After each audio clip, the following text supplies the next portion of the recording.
Urinary tract infection అంటారు. అంటే చాలా మంది మీరు వినే ఉంటారు, లేడీస్ లో యూరిన్ ఇన్ఫెక్షన్ వచ్చిందని చెప్పుకుంటూ ఉంటారు. అంటే యూరినరీ ట్రాక్ట్ ఇన్ఫెక్షన్ అంటే, ట్రాక్ట్ అంటే ఏంటంటే పైన కిడ్నీ స్టార్ట్ అయ్యేది అప్పర్ ట్రాక్ట్ అంటాం. కిడ్నీ తర్వాత కింద కిడ్నీ నుంచి వచ్చే యూరిన్ పైప్ యూరెటర్, ఆ తర్వాత యూరెటర్ వచ్చి బ్లాడర్ లో, యూరినరీ బ్లాడర్ లోకి ఓపెన్ అవుతుంది.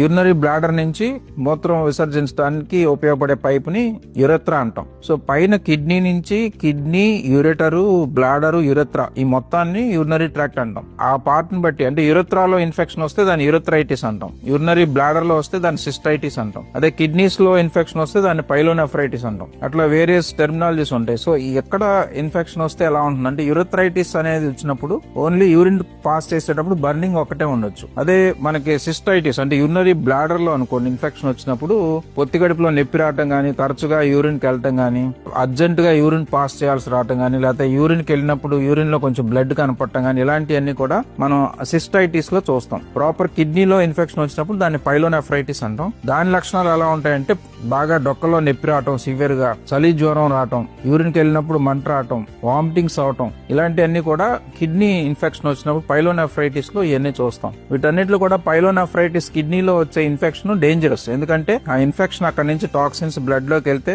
సెప్టిక్ అయ్యి బీపీ డ్రాప్ అయిపోవటం, కిడ్నీ ఫెయిల్యూర్ కు దారి తీయటం లాంటివి కూడా చూస్తూ ఉంటాం. జస్ట్ 1 day 2 days ఫేవరే కదా, అదే తగ్గిపోతుందని కొన్నిసార్లు కొంతమంది నెగ్లెక్ట్ చేస్తూ ఉంటారు.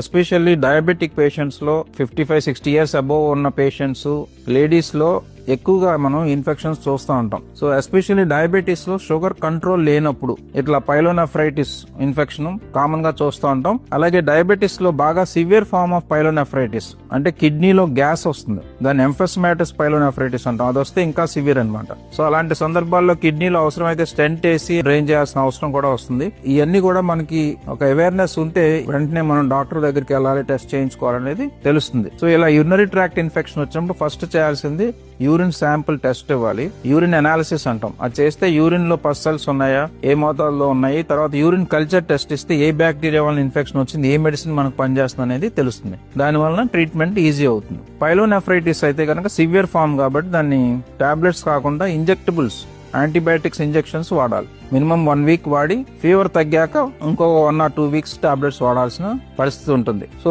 చాలా సందర్భాల్లో ఈ కారణం ఏంటి, ఆ స్టోన్ వలన వచ్చిందా యూరినరీ ట్రాక్ట్ ఇన్ఫెక్షన్, ట్రాక్ లో అబ్నార్మాలిటీ వలన వచ్చిందా యూరినరీ ట్రాక్ట్ ఇన్ఫెక్షన్, ఒకసారి వచ్చిందా, రికరెంట్ గా వచ్చిందా, దాన్ని బట్టి దానికి ఫర్దర్ ట్రీట్మెంట్ అనేది జరుగుతుంది. సో యూరినరీ ట్రాక్ట్ ఇన్ఫెక్షన్ వచ్చినా కూడా సింపుల్ అని నెగ్లెక్ట్ చేస్తే అది బ్లాడర్ నుంచి పైకి వెళ్లి పైలోనెఫ్రైటిస్ వస్తే అది ఇంకా సివియర్ అయ్యే ప్రమాదం ఉంటుంది. కాబట్టి ఆ ఇన్ఫెక్షన్ వచ్చిన వాళ్ళు కన్సర్న్ డాక్టర్, ఫిజిషియన్ గానీ, నెఫ్రాలజిస్ట్ ని కన్సల్ట్ చేసి ట్రీట్మెంట్ తీసుకోవాలి.